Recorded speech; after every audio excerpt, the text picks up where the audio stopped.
Nou ja, meeste van julle kykers weet nou al dat ek en Waldo elke jaar al die pad Saudi-Arabië toe reis om die Dakar woestynren, wat natuurlik die wêreld se strafste motorwedren is, te volg en die storie te vertel. Maar dis nou eintlik ou nuus. Dis ook ou nuus dat almal weet dat die Suid-Afrikaner Henk Lategan en sy medejaar Brett Cummings so naby daaraan gekom het om die tweede Suid-Afrikaners te word om hulle name op daai trofee te skryf naas die van Geniel de Villiers in 2009. Hoe dik is 'n haartjie nou eintlik? Wel, dis hoe naby dit was. Die verskil tussen 'n wen en tweede plek was minder as 3 minute. In die ganse geskiedenis van die Dakar tydren was dit die tweede kleinste gaping nog ooit. Maar soos altyd was daar heelwat wat agter die skerms aangegaan het wat 'n mens nie op TV sien nie. En hierdie jaar was geen uitsondering. Vir die 6de agtereenvolgende jaar het die resies wat sy naam Dakar te danke het aan die Senegalse hoofstad Dakar weer eens in die koninkryk van Saudi-Arabië plaasgevind. En dit beteken 'n hele paar dinge. Saudi is 'n reuse land wat bestaan uit woestyn, woestyn en nog 'n bietjie woestyn en dan nogmals woestyn. Die perfekte plek dus vir 'n woestynren soos die Dakar. Saudi is ook 'n droë land, droog soos in woestyndroog. Maar ook droog soos in daar's geen alkoholiese drankies beskikbaar nie. Drank is onwettig. So arme Hannes moes 3 weke oorleef sonder 'n enkele dop.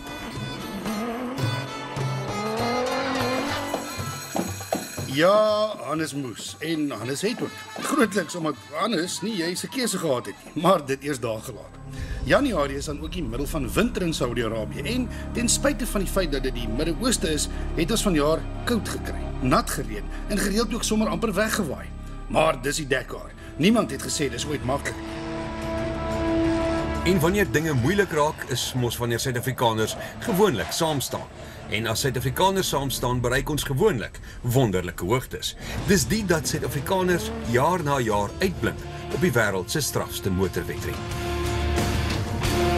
Nagenoeg helfte van die motors in die karafdeling wat daar deelneem is almal in Suid-Afrika gebou. So daar is letterlik tientalle Hiluxe en ander motors wat die Saudi woestyn platry met hul Gauteng nommerplate op.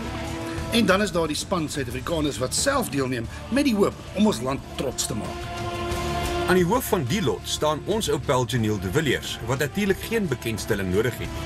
Die man het die beste rekord van enige iemand by die wedren, maar kenners het geweet dat sy kanse vir 'n tweede oorwinning dalk besig was om uit te loop.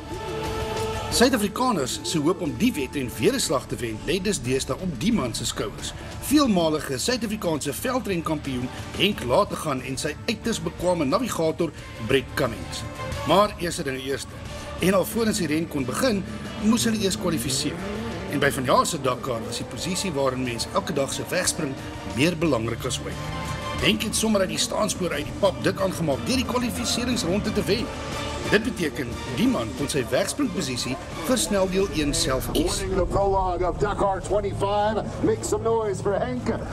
Julle gaan nog baie hoor. Jou wegspringposisie in hierdie ren is van kardinale belang. Jy wil nie voor wegspring nie, want dan is dit moeilik om die pad te kry en daar is nie spore vir jou om te volg nie. Maar jy wil ook nie te ver agtertoe wegspring nie, want dan lê die spore die hele wêreld vol of jy sit in verkeer vas of daar's dalk stof wat jy kan ophou. So hier's 'n kykie van presies hoe Henk besluit het om sy wegspringposisie vir die eerste sneldeel te kies. We're going to go for number 11. Number 11, that's an interesting choice. Is that an audacious choice? Why is it so different compared to all the other drivers out here tonight? I don't think it's so different. Everybody is slotting in behind each other or behind Carlos. I think he's going to go find the road for us tomorrow, I guess, or try and set the pace. And then everybody's playing the game for the 48 hour, obviously. So it's better to be behind to check everybody else out. So you could see that everybody was starting to slot in behind Carlos because he should have a decent pace, I guess. And he's usually quite good tactically. So I think everybody believes he'll make a good decision on where to go and how to pace himself before the 48-hour chrono. And you can see the top guys started slotting in behind him, and probably the best position to be is behind those guys to sort of judge their pace and see what's happening with their races and try not to be too far up front, but not to lose too much time. So keeping an eye on them from behind is probably the easiest. Mense, maar hulle eers wegspring, toe spat die sand en die modder.